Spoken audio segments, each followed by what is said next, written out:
It's Thursday, April 29, and this is your Barbados Today Evening News Update. Our top story. Authorities are monitoring a COVID-19 outbreak at the Psychiatric Hospital involving at least 15 positive cases. Health and Wellness Minister Lieutenant Colonel Jeffrey Bostic provided an update on the state-owned television station this evening. On Tuesday, April 27th, a 42-year-old male who was recently discharged from the Psychiatric Hospital, where he resided over the past 3 months, presented to the Winston Scott Polyclinic with respiratory symptoms. On testing, it was revealed that he was COVID positive, and immediate testing commenced on the ward from where he was discharged. This testing involved all clinical staff and the entire patient population. The ward comprises 63 clients and 25 members of staff.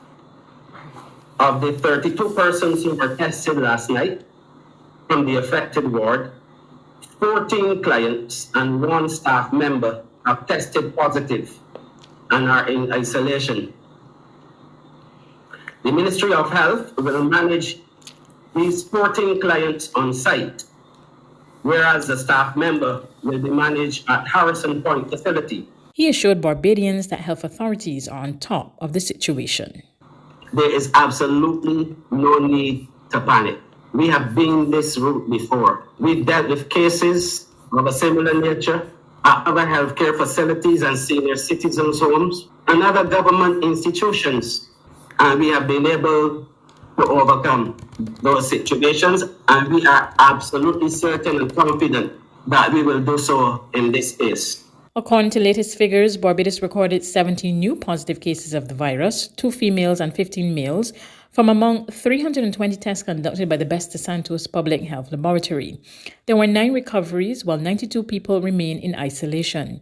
To date, there have been 3,855 confirmed cases of COVID-19. A total of 3,768 people have recovered from the virus. 44 people have died. The Public Health Laboratory has conducted 153,036 tests to date. Vaccinations have climbed to 73,931. The crushing impact of the COVID-19 pandemic rippled through the Barbados economy for the 4th successive quarter, resulting in another double-digit decline, 19.8%. This grim report card was delivered by Central Bank Governor Cleviston Haynes this morning on economic performance for January and March this year.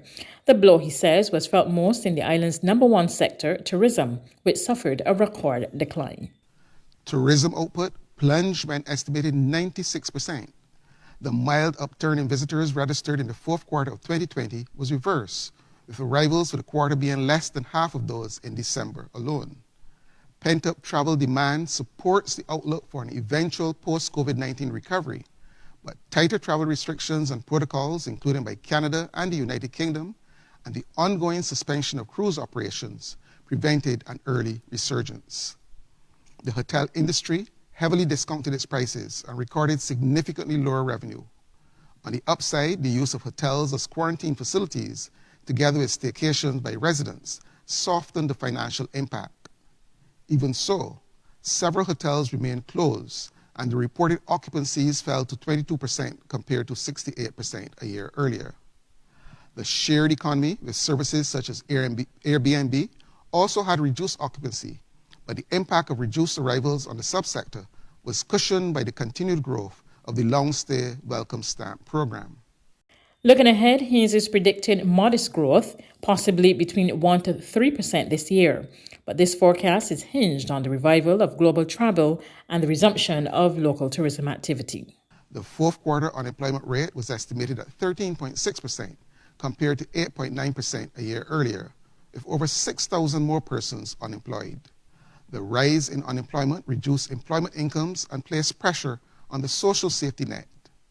In 2020, payouts on unemployment claims rose sharply, but the situation began to ease during the last quarter of the year. With the renewed dampening of economic activity, there were over 6,000 more unemployment claims than for the 1st quarter of 2020. However, some claimants were ineligible for unemployment payments as they have not made enough contributions since exhausting their benefits in the previous year.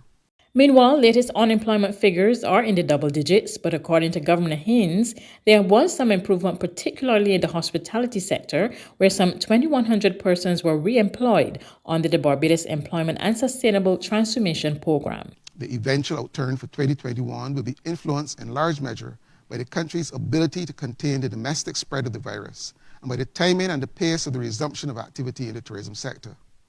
As more individuals are vaccinated both locally and abroad, international air and cruise traffic is expected to resume gradually, boosting demand for ancillary services.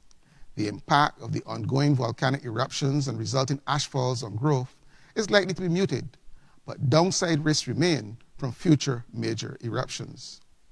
The economy remains heavily dependent on tourism. To accelerate the recovery and facilitate market diversification, tourism planners will need to explore opportunities for targeting source markets that have a low incidence of the virus and/or high levels of vaccinated citizens. The Welcome Stamp initiative has tapped into non-traditional markets, and it will be critical to build on this as the sector recovers.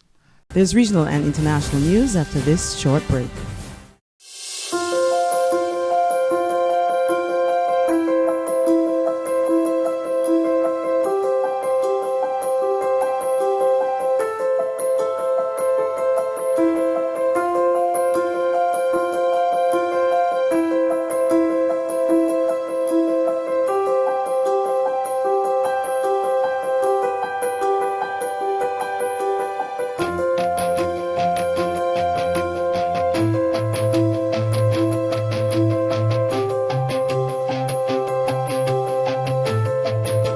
Barbados Today, news you can trust.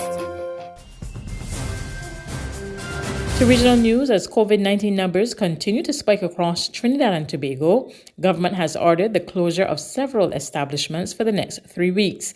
More in this report from TDT News. The Prime Minister stressed that the behaviors of citizens, especially in the home, and that of influential people in the community, have been a major contributor to the increase in COVID cases. As such, he explained after consultations with stakeholders, the government has been moved to implement additional restrictions. All restaurants and bars will be closed. 2, all malls would be closed. 3, all places of worship would be closed. All gyms and fitness centers will be closed. All spas, hairdressing locations and beauty dispensing areas will be closed to the public. The public sector has also seen added adjustments. Casinos and betting houses, cinemas, theaters and clubs will be closed. The public service will operate on essential service only as per the regulations and the details that were spelled out the last time out. Further details will be available tomorrow, but the public service will operate on essential service only. Tobago would be isolated, as we were, by limiting the amount of flights into Tobago and out of Tobago to 3 flights a day. And the sea bridge will operate at 25% capacity on the ferries. All tours to various areas of recreation, tours, whether it is to the bird sanctuary, the Bucca Reef, or similar places, tours would end. They would not be permitted. On the international front, people in Turkey stocked up on groceries, filled markets, and left cities for their hometowns or the southern coast on Thursday as the country prepared to enter its strictest lockdown of the pandemic. What happened was that in February, we had the situation under control.